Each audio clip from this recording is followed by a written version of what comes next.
എല്ലാവർക്കും നമസ്കാരം. ഇന്ന് നമ്മൾ നോക്കാൻ പോകുന്നത് ചട്ടമ്പി സ്വാമികളെക്കുറിച്ചാണ്. സർവ വിദ്യാധിരാജൻ എന്നറിയപ്പെടുന്നത് ചട്ടമ്പി സ്വാമിയെയാണ്. അദ്ദേഹത്തിൻ്റെ ജനനം 1853 ഓഗസ്റ്റ് മാസം 25. മലയാള വർഷമാകുമ്പോൾ 1029 ചിങ്ങം 11 ചട്ടമ്പി സ്വാമി ജനിച്ചത്. ജന്മസ്ഥലം കൊല്ലൂറാണ്. കണ്ണൻമൂല, തിരുവനന്തപുരം ജില്ലയിലെ കൊല്ലൂരുള്ള കണ്ണൻമൂലയിലാണ് ചട്ടമ്പി സ്വാമി ജനിച്ചത്. ജന്മഗൃഹം ഉള്ളൂർക്കോട് വീട് എന്നറിയപ്പെടുന്നു. പിതാവ് വാസുദേവ ശർമ്മ, മാതാവ് നങ്ങമ്മ. യഥാർത്ഥ നാമം അയ്യപ്പൻ. ചട്ടമ്പി സ്വാമിയുടെ യഥാർത്ഥ നാമം അയ്യപ്പൻ. ഗുരുക്കന്മാരാണ് തൈക്കാട് അയ്യാസ്വാമികൾ, പേട്ടയിൽ രാമൻപിള്ള ആശാൻ, സുബ്ബജടാപാടികൾ. ചട്ടമ്പി സ്വാമിയുടെ ഗുരുക്കന്മാരാണ് തൈക്കാട് അയ്യാസ്വാമികൾ, പേട്ടയിൽ രാമൻപിള്ള ആശാൻ, സുബ്ബജടാപാടികൾ. ചട്ടമ്പി സ്വാമി സമാധിയായ വർഷം 1924 മെയ് മാസം 5. സമാധിയായ വർഷം എന്നാണ് 1924 മെയ് 5. ചട്ടമ്പി സ്വാമി ജനിച്ചത് 1853 ഓഗസ്റ്റ് 25, മരിച്ചത് 1924 മെയ് 5. ചട്ടമ്പി സ്വാമികളുടെ ബാല്യകാല നാമം കുഞ്ഞൻപിള്ള. വിദ്യയും വിത്തവും ഉണ്ടെങ്കിലേ മനുഷ്യ പുരോഗതി സാധ്യമാകൂ എന്ന് വിശ്വസിച്ച നവോത്ഥാന നായകനാണ് ചട്ടമ്പി സ്വാമി. ചട്ടമ്പി സ്വാമികളുടെ ആദ്യകാല ഗുരുവാണ് പേട്ടയിൽ രാമൻപിള്ള ആശാൻ. രാമൻപിള്ള ആശാന്റെ ഗുരുകുലത്തിൽ വിദ്യാർത്ഥികളുടെ പ്രതിനിധിയായിട്ടും അവരെ നിയന്ത്രിക്കുന്നതായിട്ടും കുഞ്ഞൻപിള്ളയെ മോണിറ്റർ ചട്ടമ്പി ആയിട്ട് നിയോഗിച്ചു. അങ്ങനെയാണ് ചട്ടമ്പി എന്ന പേര് അദ്ദേഹത്തിന് ലഭിച്ചത്. അപ്പം അവരെ മോണിറ്റർ ചെയ്യുന്ന അവരുടെ ഒരു ലീഡറായിട്ട് നിന്നുകൊണ്ടാണ് ചട്ടമ്പി എന്ന നാമം കിട്ടിയത്. വേദോപനിഷത്തുകളിലും സംസ്കൃതത്തിലും യോഗാവിദ്യയിലും ചട്ടമ്പി സ്വാമികളുടെ ഗുരുവാണ് സുബ്ബജടാപാടികൾ. ചട്ടമ്പി സ്വാമികളെ സന്യാസവൃത്തി സ്വീകരിക്കുന്നതിന് പ്രേരിപ്പിച്ച വ്യക്തി സുബ്ബജടാപാടികൾ. ചട്ടമ്പി സ്വാമിക്ക് വേദോപനിഷത്തുകളും സംസ്കൃതത്തിലും യോഗാവിദ്യയിലും ഗുരുവായിട്ട് നിന്ന സുബ്ബജടാപാടികൾ തന്നെയാണ് ചട്ടമ്പി സ്വാമികളെ സന്യാസവൃത്തി സ്വീകരിക്കുന്നതിന് പ്രേരിപ്പിച്ചത്. ചട്ടമ്പി സ്വാമികളുടെ ഗുരുക്കന്മാരാണ് കൃഷ്ണപിള്ള, പേട്ടയിൽ രാമൻപിള്ള ആശാൻ, അതേപോലെ തൈക്കാട് അയ്യ. തമിഴ് വ്യാകരണത്തിലും തമിഴ് വേദാന്ത ശാസ്ത്രത്തിലും ചട്ടമ്പി സ്വാമിയുടെ ഗുരുവാണ് സ്വാമിനാഥ ദേശികർ. സ്വാമിനാഥ ദേശികറാണ് ചട്ടമ്പി സ്വാമിക്ക് തമിഴ് വ്യാകരണത്തിലും തമിഴ് വേദാന്ത ശാസ്ത്രത്തിലും ഗുരുവായിട്ട് നിന്നത്. കേരള ചരിത്രത്തിൽ വരുന്നതാണിത്. അടുത്തത്, ചട്ടമ്പി സ്വാമികൾക്ക് ബോധോദയം ലഭിച്ച സ്ഥലം ഏതാണ്? തമിഴ്നാട്ടിലെ വടിവീശ്വരമാണ്. തമിഴ്നാട്ടിലെ വടിവീശ്വരത്ത് വെച്ചാണ് ചട്ടമ്പി സ്വാമിക്ക് ബോധോദയം ലഭിച്ചത്. സന്യാസം സ്വീകരിച്ചതിന് ശേഷം ചട്ടമ്പി സ്വാമികൾ സ്വീകരിച്ച പേരെന്താണ്? ഷൺമുഖദാസൻ. ഷൺമുഖദാസൻ എന്ന പേരാണ് സന്യാസം സ്വീകരിച്ച ശേഷം ചട്ടമ്പി സ്വാമി സ്വീകരിച്ച പേര്.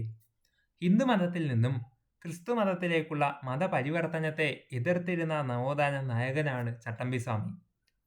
സസ്യഭക്ഷണത്തിന്റെ പ്രാധാന്യവും അഹിംസയും പ്രചരിപ്പിക്കുന്നതിൽ പ്രധാനപ്പെട്ട പങ്ക് വഹിച്ച നവോത്ഥാന നായകൻ കൂടിയാണ് ചട്ടമ്പി സ്വാമികൾ. തിരുവനന്തപുരത്തെ ഗവൺമെന്റ് സെക്രട്ടേറിയറ്റിൽ ക്ലാർക്കായിട്ട് സേവനമനുഷ്ഠിച്ചുള്ള നവോത്ഥാന നായകൻ കൂടിയാണ് ചട്ടമ്പി സ്വാമികൾ. ജാതി വ്യവസ്ഥയുടെ കെടുതികൾ ഇല്ലാതാക്കുന്നതിന് പരിഹാരം ക്ഷേത്രങ്ങൾ സ്ഥാപിക്കലല്ല, ക്ഷേത്രങ്ങളിൽ നിന്നും ജാതിഭൂതങ്ങളെ അടിച്ചു പുറത്താക്കുകയാണ് വേണ്ടത് എന്ന് അഭിപ്രായപ്പെട്ടത് ചട്ടമ്പി സ്വാമിയാണ്. ജാതി വ്യവസ്ഥയുടെ കെടുതികൾ ഇല്ലാതാക്കുന്നതിന് പരിഹാരം ക്ഷേത്രങ്ങൾ സ്ഥാപിക്കലല്ല, ക്ഷേത്രങ്ങളിൽ നിന്നും ജാതിഭൂതങ്ങളെ അടിച്ചു പുറത്താക്കുകയാണ് വേണ്ടത് എന്ന് അഭിപ്രായപ്പെട്ട നവോത്ഥാന നായകനാണ് ചട്ടമ്പി സ്വാമി. ചട്ടമ്പി സ്വാമിയുടെ സമാധി സ്ഥലം സ്ഥിതി ചെയ്യുന്നത് പന്മനയാണ്. ചട്ടമ്പി സ്വാമികളും ശ്രീനാരായണ ഗുരുവിനെ കുറിച്ച് നോക്കാം. ചട്ടമ്പി സ്വാമികൾ ശ്രീനാരായണ ഗുരുവിനെ കണ്ടുമുട്ടിയ വർഷം 1882. ചെമ്പഴന്തിക്കടുത്തുള്ള അണിയൂർ ക്ഷേത്രത്തിൽ വെച്ചാണ് ഇവർ കണ്ടുമുട്ടിയത്. ചെമ്പഴന്തിക്കടുത്തുള്ള അണിയൂർ ക്ഷേത്രത്തിൽ വെച്ച് ചട്ടമ്പി സ്വാമിയും ശ്രീനാരായണ ഗുരുവും തമ്മിൽ കണ്ടുമുട്ടി. വർഷം 1882. ചട്ടമ്പി സ്വാമികളെയും ശ്രീനാരായണ ഗുരുവിനെയും ഹഠയോഗ വിദ്യ അഭ്യസിപ്പിച്ച വ്യക്തിയാണ് തൈക്കാട് അയ്യാ സ്വാമികൾ. തൈക്കാട് അയ്യാ സ്വാമികളാണ് ചട്ടമ്പി സ്വാമിയെയും ശ്രീനാരായണ ഗുരുവിനെയും ഹഠയോഗ വിദ്യ അഭ്യസിപ്പിച്ചത്. ചട്ടമ്പി സ്വാമികളോടുള്ള ബഹുമാനാർത്ഥം ശ്രീനാരായണ ഗുരു രചിച്ച കൃതിയാണ് നവമഞ്ജരി. ചട്ടമ്പി സ്വാമിയോടുള്ള ബഹുമാനാർത്ഥം ശ്രീനാരായണ ഗുരു രചിച്ച കൃതി ഏതാണ്? നവമഞ്ജരി. ചട്ടമ്പി സ്വാമികളുടെ സമാധി സ്ഥലത്തിനടുത്ത് ശിഷ്യന്മാർ പണിത ക്ഷേത്രമാണ് ബാലഭട്ടാരക ക്ഷേത്രം. ചട്ടമ്പി സ്വാമിയുടെ സമാധി സ്ഥലത്തിനടുത്ത് ശിഷ്യന്മാർ പണിത ക്ഷേത്രമാണ് ബാലഭട്ടാരക ക്ഷേത്രം. ഇന്ത്യൻ പോസ്റ്റൽ ഡിപ്പാർട്ട്മെന്റ് ചട്ടമ്പി സ്വാമിയോടുള്ള ആദര സൂചകമായിട്ട് പോസ്റ്റൽ സ്റ്റാമ്പ് പുറത്തിറക്കിയ വർഷം 2014 ഏപ്രിൽ മാസം 30. ചട്ടമ്പി സ്വാമികളുടെ വിശേഷണങ്ങൾ നോക്കിയാൽ സർവ വിദ്യാധിരാജൻ, ബാലഭട്ടാരകൻ, കാവി ധരിക്കാത്ത സന്യാസി, കേരളത്തിൻ്റെ മഹാനായ പണ്ഡിത സന്യാസി, കാവിയും കമണ്ഡലവും ഇല്ലാത്ത സന്യാസി എന്നെല്ലാം ചോദിച്ചാൽ ചട്ടമ്പി സ്വാമിയാണ് ഉത്തരം. സർവ വിദ്യാധിരാജൻ, ബാലഭട്ടാരകൻ, കാവി ധരിക്കാത്ത സന്യാസി, കേരളത്തിൻ്റെ മഹാനായ പണ്ഡിത സന്യാസി, കാവിയും കമണ്ഡലവും ഇല്ലാത്ത സന്യാസി. ഉത്തരം ചട്ടമ്പി സ്വാമികൾ. ചട്ടമ്പി സ്വാമികളുടെ നിര്യാണത്തിൽ അനുശോചനം അറിയിച്ചുകൊണ്ട് പണ്ഡിറ്റ് കറുപ്പൻ രചിച്ച കവിത ഏതാണ്? സമാധി സപ്തകം. ചട്ടമ്പി സ്വാമിയുടെ നിര്യാണത്തിൽ അനുശോചനം അറിയിച്ചുകൊണ്ട് പണ്ഡിറ്റ് കറുപ്പൻ രചിച്ച കവിതയാണ് സമാധി സപ്തകം. കെ മഹേശ്വരൻ നായർ ചട്ടമ്പി സ്വാമികളെ കുറിച്ച് എഴുതിയ ജീവചരിത്ര ഗ്രന്ഥമാണ് ചട്ടമ്പി സ്വാമികൾ ജീവിതവും കൃതികളും. ചട്ടമ്പി സ്വാമികൾ ജീവിതവും കൃതികളും എന്ന എഴുതിയത് ആരാണ്? കെ മഹേശ്വരൻ നായർ. അദ്ദേഹത്തിൻ്റെ ജീവചരിത്ര ഗ്രന്ഥമാണ് ചട്ടമ്പി സ്വാമികൾ ജീവിതവും കൃതികളും. ചട്ടമ്പി സ്വാമികളും സ്വാമി വിവേകാനന്ദനും. സ്വാമി വിവേകാനന്ദൻ ചട്ടമ്പി സ്വാമികളെ സന്ദർശിച്ച വർഷം 1892. സ്വാമി വിവേകാനന്ദൻ ചട്ടമ്പി സ്വാമിയെ കണ്ടത് എന്നാണ്? 1892. 1882 ശ്രീനാരായണ ഗുരുവിനെ കണ്ടിട്ട് കറക്റ്റ് 10 കൊല്ലം കഴിഞ്ഞപ്പോൾ 1892 ചട്ടമ്പി സ്വാമി വിവേകാനന്ദനെ കണ്ടുമുട്ടി. സ്വാമി വിവേകാനന്ദനെ കേരള സന്ദർശനത്തിനായിട്ട് ക്ഷണിച്ച വ്യക്തി ആരാണ്? ഡോക്ടർ പൽപ്പു. ഡോക്ടർ പൽപ്പു ആണ് സ്വാമി വിവേകാനന്ദനെ കേരള സന്ദർശനത്തിന് ക്ഷണിച്ച വ്യക്തി. കൊടുങ്ങല്ലൂരിൽ നിന്നും എറണാകുളത്ത് എത്തിയാണ് വിവേകാനന്ദൻ ചട്ടമ്പി സ്വാമികളെ സന്ദർശിച്ചത്. മലബാറിൽ ഞാനൊരു യഥാർത്ഥ മനുഷ്യനെ കണ്ടു എന്ന് വിവേകാനന്ദൻ പരാമർശിച്ചത് ആരെക്കുറിച്ചാണ്? ചട്ടമ്പി സ്വാമികളെ കുറിച്ച്. മലബാറിൽ ഞാനൊരു യഥാർത്ഥ മനുഷ്യനെ കണ്ടു എന്ന് വിവേകാനന്ദൻ പറഞ്ഞത് ചട്ടമ്പി സ്വാമിയെക്കുറിച്ചാണ്.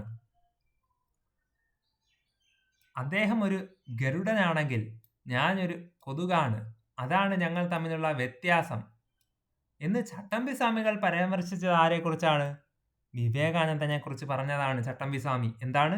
അദ്ദേഹം ഒരു ഗരുഡനാണെങ്കിൽ ഞാനൊരു കൊതുകാണ്, അതാണ് ഞങ്ങൾ തമ്മിലുള്ള വ്യത്യാസം എന്ന് ചട്ടമ്പി സ്വാമി പറഞ്ഞത് ആരെക്കുറിച്ച്? വിവേകാനന്ദനെ കുറിച്ച്. സ്വാമി വിവേകാനന്ദന് ചിന്മുദ്രയുടെ മാഹാത്മ്യത്തെ പറ്റി വിവരിച്ചു കൊടുത്തത് ചട്ടമ്പി സ്വാമിയാണ്. സ്വാമി വിവേകാനന്ദന് ചിന്മുദ്രയുടെ മാഹാത്മ്യത്തെ പറ്റി വിവരിച്ചു കൊടുത്ത ആരാണ്? ചട്ടമ്പി സ്വാമി. കേരള ഗാനം. ജയ ജയ കോമള കേരള ധരിണി, ജയ ജയ മാമക പൂജിത ജനനി, ജയ ജയ പാവന ഭാരത ഹിരിണി എന്ന് എഴുതിയ ഈ വരിയുള്ളത് ഏതിനകത്താണ്? കേരള ഗാനത്തിലാണ്. അത് എഴുതിയത് ബോധേശ്വരൻ. കേരള ഗാനത്തെ കേരളത്തിൻ്റെ സാംസ്കാരിക ഗാനമായിട്ട് 2014 സംസ്ഥാന സർക്കാർ പ്രഖ്യാപിച്ചു. ജയ ജയ കോമള കേരള ധരിണി, ജയ ജയ മാമക പൂജിത ജനനി, ജയ ജയ പാവന ഭാരത ഹിരിണി ബോധേശ്വരനാണ് എഴുതിയത്. ചട്ടമ്പി സ്വാമികളെ കുറിച്ച് ടോണി മാത്യു രചിച്ച കൃതിയാണ് ചട്ടമ്പി സ്വാമികൾ ജീവിതവും ദർശനവും.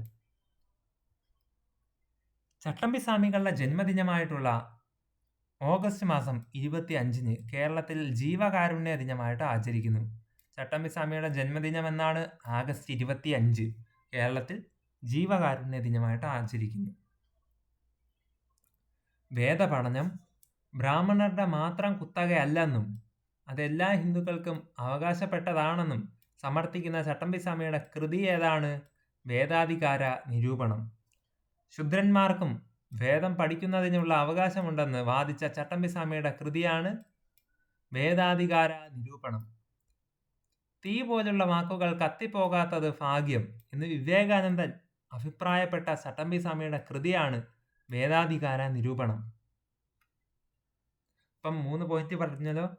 വേദപഠനം ബ്രാഹ്മണരുടെ മാത്രം കുത്തകയല്ലെന്നും അതെല്ലാ ഹിന്ദുക്കൾക്കും അവകാശപ്പെട്ടത് എന്ന് സമർത്ഥിക്കുന്ന ചട്ടമ്പിസ്വാമിയുടെ കൃതി, ശൂദ്രന്മാർക്കും വേദം പഠിക്കുന്നതിനുള്ള അവകാശമുണ്ടെന്ന് വാദിച്ച ചട്ടമ്പിസ്വാമിയുടെ കൃതി, തീ പോലുള്ള വാക്കുകൾ കത്തിപ്പോകാത്തത് ഭാഗ്യമെന്ന് വിവേകാനന്ദൻ അഭിപ്രായപ്പെട്ട ചട്ടമ്പിസ്വാമിയുടെ കൃതി, ഇതിനെല്ലാം ഉത്തരം ഏതാണ്?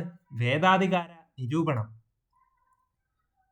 പരശുരാമൻ കേരളത്തെ ബ്രാഹ്മണർക്ക് ദാനമായിട്ട് നൽകി എന്ന് പുരാവൃത്തത്തെ ഖണ്ഡിക്കുന്ന ചട്ടമ്പിസ്വാമിയുടെ കൃതിയാണ് പ്രാചീന മലയാളം. പരശുരാമൻ കേരളത്തെ ബ്രാഹ്മണർക്ക് ദാനമായിട്ട് നൽകിയെന്ന പുരാവൃത്തത്തെ ഖണ്ഡിക്കുന്ന ചട്ടമ്പിസ്വാമിയുടെ കൃതി പ്രാചീന മലയാളം. ബ്രഹ്മാനന്ദ ശിവയോഗിയുടെ കൃതിയായിട്ടുള്ള മോക്ഷപ്രദീപത്തെ വിമർശിച്ചുകൊണ്ട് ചട്ടമ്പിസ്വാമികൾ രചിച്ച കൃതിയാണ് മോക്ഷപ്രദീപ ഖണ്ഡനം. ക്രിസ്തീയ മിഷണറിമാരുടെ കേരളത്തിലെ പ്രവർത്തനങ്ങൾ ശക്തമായി എതിർക്കുകയും വിമർശിക്കുകയും ചെയ്ത ചട്ടമ്പിസ്വാമിയുടെ കൃതി ഏതാണ്? ക്രിസ്തുമത ഛേദനം. മനുഷ്യ സമുദായത്തിൻ്റെ ആദ്യ ഭാഷ തമിഴാണെന്ന് വാദിക്കുന്ന ചട്ടമ്പിസ്വാമിയുടെ കൃതിയാണ് ആദിഭാഷ. ചട്ടമ്പിസ്വാമിയുടെ ഏറ്റവും വലിയ കൃതിയാണ് പ്രാചീന മലയാളം. ചട്ടമ്പിസ്വാമിയുടെ പ്രധാനപ്പെട്ട കൃതികളെ നമുക്ക് എല്ലാം ഒന്നും നോക്കാം. വേദാധികാര നിരൂപണം, പ്രാചീന മലയാളം, മോക്ഷപ്രദീപ ഖണ്ഡനം, ക്രിസ്തുമത ഛേദനം, ആദിഭാഷ, ക്രിസ്തുമത സാരം, നീജാനന്ദ വിലാസം, ശ്രീചക്ര പൂജാകൽപ്പം, അദ്വൈത പഞ്ചരം, പുനർജന്മ നിരൂപണം, തർക്കരഹസ്യരത്നം, അദ്വൈത ചിന്താ പദ്ധതി, ജീവകാരുണ്യ നിരൂപണം, സർവമത സാമാരസ്യം, ബ്രഹ്മതത്വ നിർഫാസം, തമിഴകം. ഇതിത്രയും ആരുടെയാണ്? ചട്ടമ്പിസ്വാമിയുടെ പ്രധാനപ്പെട്ട കൃതികളാണ്. ഒന്നുകൂടെ വായിക്കാം. വേദാധികാര നിരൂപണം, പ്രാചീന മലയാളം, മോക്ഷപ്രദീപ ഖണ്ഡനം, ക്രിസ്തുമത ഛേദനം, ആദിഭാഷ, ക്രിസ്തുമത സാരം, നിജാനന്ദ വിലാസം, ശ്രീചക്ര പൂജാകൽപ്പം, അദ്വൈത പഞ്ചരം, പുനർജന്മ നിരൂപണം, തർക്കരഹസ്യ രത്നം, അദ്വൈത ചിന്താ പദ്ധതി, ജീവകാരുണ്യ നിരൂപണം, സർവമത സാമാരസ്യം, ബ്രാഹ്മതത്വ നിർഫാസം, തമിഴകം. ഇതെല്ലാം ചട്ടമ്പിസ്വാമിയുടെ പ്രധാനപ്പെട്ട കൃതികളാണ്. ചട്ടമ്പിസ്വാമിയുടെ ശിഷ്യന്മാർ നോക്കുമ്പോൾ ബോധേശ്വരൻ, പെരുന്നേരി കൃഷ്ണൻ വൈദ്യൻ, വേളുത്തേരി കേശവൻ വൈദ്യൻ, കുമ്പളത്ത് ശങ്കുപിള്ള, നീലകണ്ഠ തീർത്ഥപാദ പരമഹംസ സ്വാമികളുമാണ്. ഇതൊക്കെയാണ് ചട്ടമ്പിസ്വാമിയുടെ പ്രധാനപ്പെട്ട ശിഷ്യന്മാരായിട്ട് വരുന്നത്. ബോധേശ്വരൻ, പെരുന്നേരി കൃഷ്ണൻ വൈദ്യൻ, വേളുത്തേരി കേശവൻ വൈദ്യൻ, കുമ്പളത്ത് ശങ്കുപിള്ള, നീലകണ്ഠ തീർത്ഥപാദ പരമഹംസ സ്വാമികൾ. അനുകമ്പയായ മധുരം കൊണ്ട് നിറഞ്ഞതായിരിക്കണം മനുഷ്യ മനസ്സ് എന്ന് പറഞ്ഞതും ചട്ടമ്പിസ്വാമിയാണ്. സോ ഫ്രണ്ട്സ്, ഇതോടുകൂടി ചട്ടമ്പിസ്വാമി എന്ന പ്രധാനപ്പെട്ട നവോത്ഥാന നായകനെക്കുറിച്ചുള്ള ഒരു ചെറിയ ടോപ്പിക് വൈസ് വീഡിയോ ഇവിടെ പൂർണ്ണമാകുന്നു. നിങ്ങൾക്ക് ഈ വീഡിയോ ഇഷ്ടപ്പെട്ടെങ്കിൽ ഇനിയും ഇതേപോലുള്ള ടോപ്പിക് വൈസ് വീഡിയോസിനും മറ്റ് റാങ്ക് ഫയൽ എക്സ്പ്ലനേഷനും ഒക്കെ ആയിട്ട് ഈ ചാനൽ ഇതുവരെയും സബ്സ്ക്രൈബ് ചെയ്യാത്തവർ ഇപ്പോൾ തന്നെ സബ്സ്ക്രൈബ് ചെയ്ത് തുടർന്നുള്ള ബെൽ ബട്ടൺ കൂടി എനേബിൾ ചെയ്ത് വെക്കുക. കൂടുതൽ വീഡിയോസ് ഉടൻ തന്നെ വരുന്നതായിരിക്കും. ഏവർക്കും നന്ദി, നമസ്കാരം.